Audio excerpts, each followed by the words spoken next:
जिस तरीके से महाराष्ट्र के सद्भाव को बिगाड़ने का काम महाराष्ट्र की सरकार कर रही है, इतना जघन्य हत्याकांड होता है जिसके अंदर इनके मंत्री का इस्तीफा इतने दिनों के बाद दिया जाता है।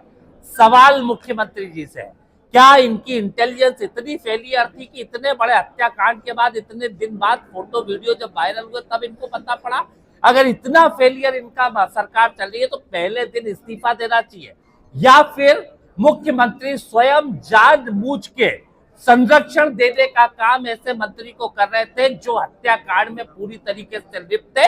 मुख्यमंत्री इसका जवाब दे और महाराष्ट्र के जो विचार है, जो सबको साथ लेके चलने के विचार है, जो साहू फूले अम्बेडकर जी का विचार है, जो महात्मा गांधी, टुकड़ो जी महाराज, विनोबा भावे जी का विचार है, उस विचार के विपरीत जो महाराष्ट्र की जनता के साथ धोखा कर रहे हैं उसका जवाब दे।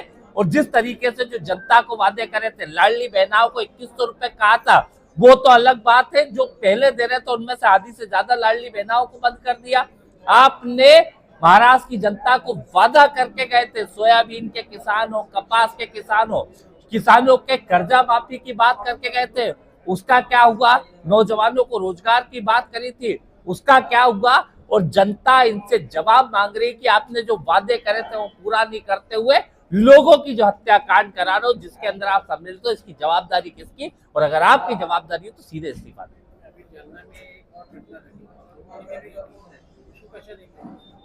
जिस तरीके से पूरी तरीके से सरकार का एक बड़ा फेलियर महाराष्ट्र के अंदर हो रहा है और महाराष्ट्र की सरकार हर मोर्चे पे विफल है, क्योंकि जो भी हत्याकांड होता है, बलात्कार होता है, अल्टीमेट उसमें आखिरी में भारतीय जनता पार्टी का नेता निकल के आता है, जो या तो संरक्षण करता है या फिर इस तरह के गलत कृत्य करता है। और उनको संरक्षण देने का काम भारतीय जनता पार्टी की महायुति की सरकार करी। एक बड़ा गठजोड़ महाराष्ट्र के अंदर बना है, जिसमें एक माफिया तंत्र, भ्रष्ट अधिकारी और भ्रष्ट सरकार, क्योंकि जो विधायक खरीदी के पैसे इस सरकार में जिन माफिया तंत्र ने लगाए थे, वही माफिया सरकार चला रहा है। और सरकार में बैठे मंत्री और मुख्यमंत्री एक सर्कस के जोकर की तरह उनको संरक्षण देने का काम कर रहे हैं। मेरा निवेदन है कि महाराष्ट्र की अस्मिता को खराब करने वालों को एक पल भी सत्ता में रहने का अधिकार नहीं है।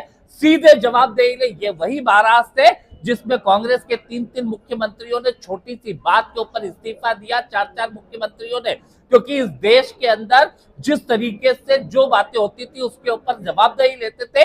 अब महाराष्ट्र की जनता इनके ऊपर तय करे कि इनकी जवाबदारी है तो ये इस्तीफा क्यों नहीं दे रहे।